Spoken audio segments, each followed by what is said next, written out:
PNP Aviation Security Group. Alert. Steadfast. Gutsy. ABSEG 24/7 in securing all airports nationwide. Ito ang ika-21 linggo ng pamumuno ni Police Brigadier General Dionisio Bartolome Jr. Tunghayan dito lamang sa ABSEG 24/7. Bilang isang organisasyon na nagbibigay ng mabilis, tapat at maaasahang serbisyo sa publiko, patuloy ang walang tigil na operasyon ng PNP Aviation Security Group sa pagpapanatili ng kaligtasan at kaayusan sa bawat paliparan sa buong bansa. Sa pamumuno ni Police Brigadier General Dionisio Badongin Bartolome Jr.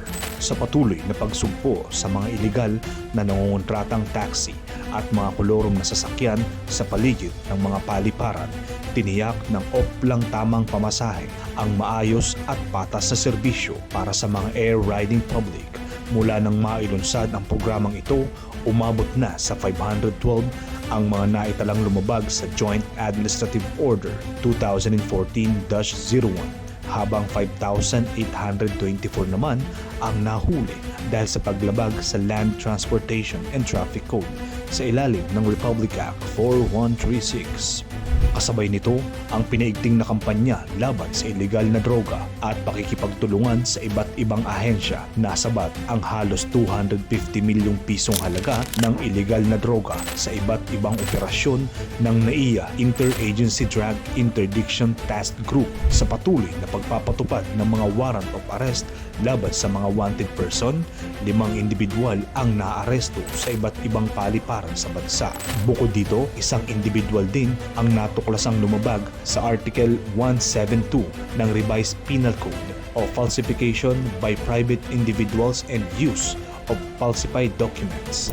Ang mga ito ay ilan lamang sa mga kaganapang noong nagdaang linggo, patunay ng magsigasig na pagkilos, matibay na koordinasyon at taos-pusong malasakit ng PNP Aviation Security Group sa seguridad at kapakanan ng publiko.